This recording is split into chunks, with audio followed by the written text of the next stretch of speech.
अस्सलाम वालेकुम जी, कैसे हैं आप लोग? उम्मीद है कि आप लोग बिल्कुल ठीक ठाक होंगे। तो आज की इस वीडियो में हम लोग जो है वो बात करेंगे कि वो कौन कौन से क्वेश्चंस होते हैं कॉमनली आस्क्ड क्वेश्चंस के, जो कि एहसास स्कॉलरशिप के इंटरव्यूज़ में जो पूछे जाते हैं। जैसे कि आप लोगों को पता है कि रिसेंटली हम लोगों ने ऑनलाइन फॉर्म सबमिट किए थे, तो अभी जो है वो इंशाल्लाह वेरी सून जो है वो एहसास स्कॉलरशिप वाले इंटरव्यूज़ कंडक्ट करेंगे। तो उसलिए जो है वो ये वीडियो बनाई गई है। ये वीडियो डिफरेंट स्टूडेंट्स को कंसल्ट करने के बाद बनाई गई है, स्पेशली वो स्टूडेंट्स जो कि एहसास स्कॉलरशिप के इंटरव्यू में बैठ चुके हैं। ठीक है, तो इस वीडियो में हम लोग जो है उन तमाम क्वेश्चन या उन तमाम पॉसिबल क्वेश्चंस के बारे में बात करेंगे जो कि एहसास स्कॉलरशिप वाले पूछ रहे होते हैं। तो बगैर टाइम वेस्ट किए हम लोग अपनी वीडियो की तरफ चलते हैं। तो वीडियो स्टार्ट करने से पहले हम लोग इसका पर्पस देख लेते हैं कि हमारे पास ये एहसास स्कॉलरशिप वाले इसको कंडक्ट क्यों कर रहे होते हैं, यानी कि इसका पर्पस क्या है इंटरव्यूज़ का। तो फर्स्ट थिंग इज़ डैट कि ये इसलिए कंडक्ट हो रहे होते हैं कि असल में हम लोग जो है वो ऑनलाइन फॉर्म तो सबमिट कर लेते हैं, हर बंदा कर लेता है, लेकिन ये जस्ट वेरिफिकेशन के लिए होती है कि क्या जिस बंदे ने फॉर्म सबमिट किया क्या वो इसके लिए एलिजिबल भी है या नहीं। क्योंकि जब हम लोग इंटरव्यू में अपीयर होते हैं तो हम हमसे डिफरेंट क्वेश्चंस पूछ रहे होते हैं और उससे वो अंदाज़ा लगा लेते हैं कि क्या ये बंदा एलिजिबल है या नहीं है। ठीक है, उसमें जो बंदा एलिजिबल नहीं होता उसको निकाल देता है, बाकी जो एलिजिबल होता है उसको लिस्ट में ऐड कर लेते हैं। ठीक है, और ये इंटरव्यूज़ फेस टू फेस होते हैं और इसमें क्लियर कट पता चल जाता है कि ये बंदा झूठ बोल रहा है या सच बोल रहा है।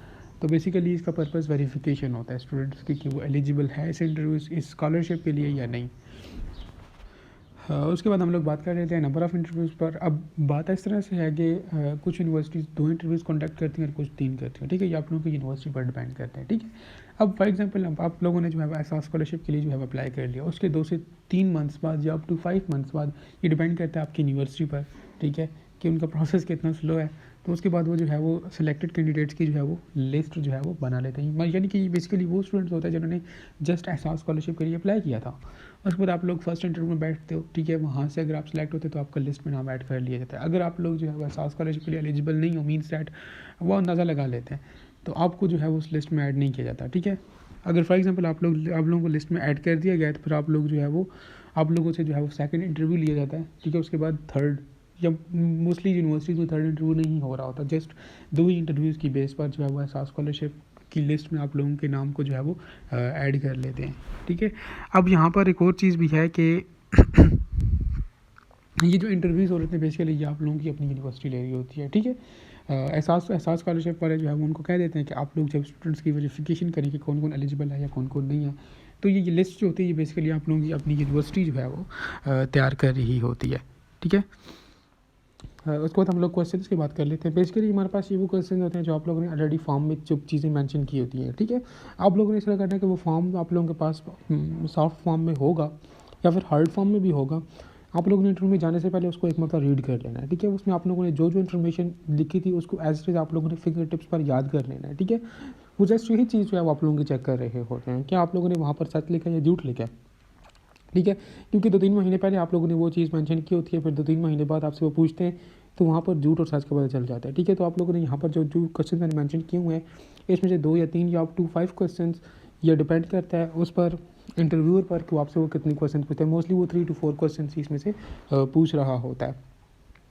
फर्स्ट ऑफ ऑल आप लोगों की फैमिली इन्फॉर्मेशन के बारे में पूछता है कि आप लोगों के फादर का प्रोफेशन क्या है, मदर का प्रोफेशन क्या है, उनकी इनकम्स वगैरह क्या है। ठीक है, उसके बाद फैमिली इन्फॉर्मेशन के बारे में पूछता है कि हमारे पास आप लोगों के पास फैमिली में कितने मेंबर्स जो है वो कितने लोग जो है वो कमा रहे हैं।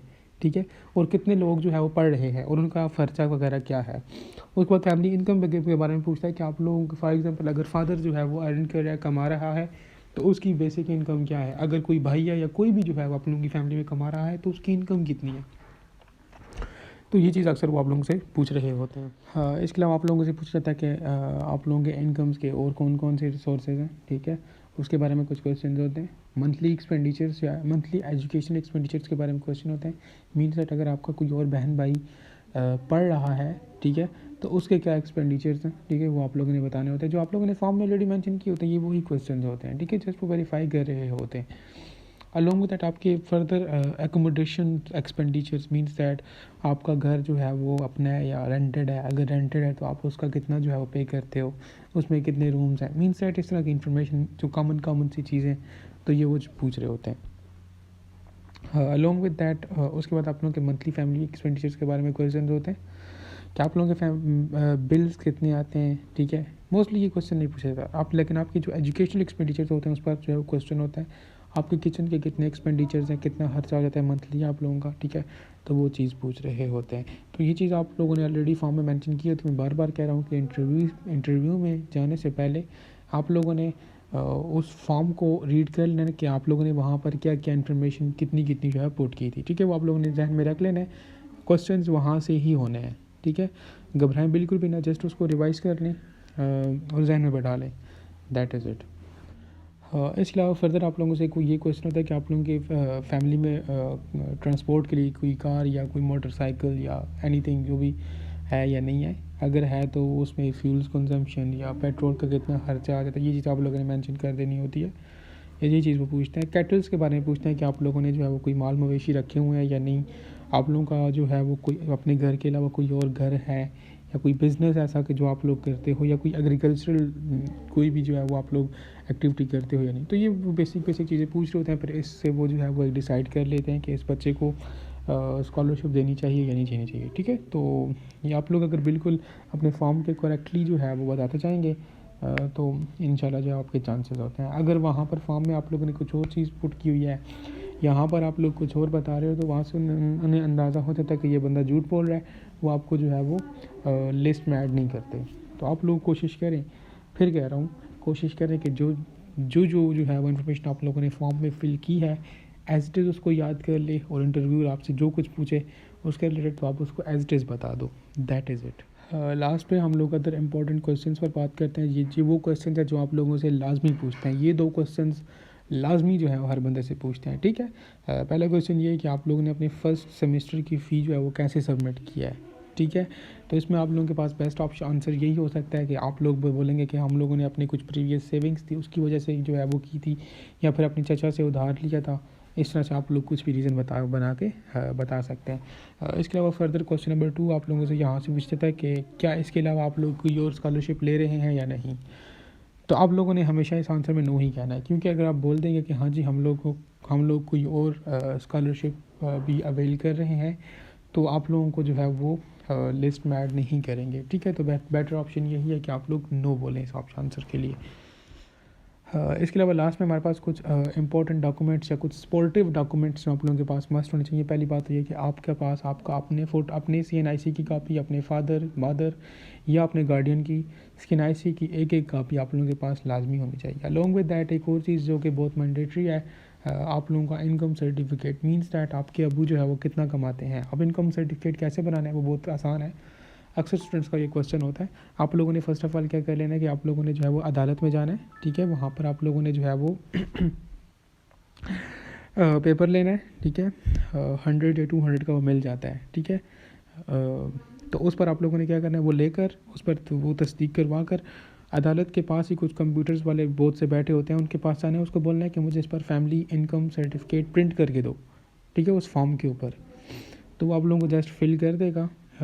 उसके बाद जस्ट आप लोगों ने क्या करना है कि उसमें अपने खुद अपने हाथों से लिखना है, ठीक है, कि आपके फादर की इनकम कितनी है, और नीचे कुछ जो है वो सिग्नेचर्स वगैरह करवाने हैं अपने फादर या गार्डियन से, और अपने CNI मतलब गवाहान वगैरह आप लोगों ने चाहे वो दो तीन जो है उस पर नीचे जगह बनी होती है वो जस्ट फिल करवानी। तो ये आप लोगों का इनकम सर्टिफिकेट है।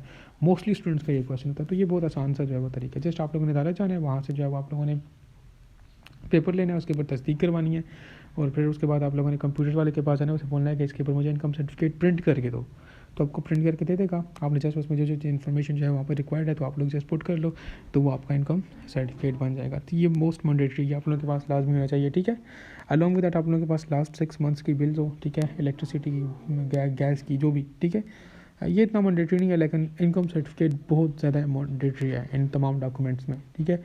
इसके अलावा अगर आप लोग जो किसी किराए के घर पर रहते तो आप लोगों के पास वो रेंटेड एग्रीमेंट होना चाहिए। इसके अलावा फर्दर लास्ट में आप लोगों के पास आप लोगों की एक पासपोर्ट साइज़ फ़ोटोग्राफ होनी चाहिए, ठीक है। That is it. ये वीडियो जो है वो हम लोगों ने डिफरेंट उन स्टूडेंट्स को कंसल्ट करके बनाई है जो कि ऑलरेडी एहसास स्कॉलरशिप में बैठे हैं, के इंटरव्यूज़ में बैठे हैं, उन्होंने एहसास स्कॉलरशिप अवेल की हुई है, तो ये उनकी मदद से ये वीडियो बनी है। और इसके अलावा फर्दर आप लोगों को कोई क्वेश्चन है तो आप लोग कमेंट सेक्शन के अंदर पूछ सकते हो। Thank you.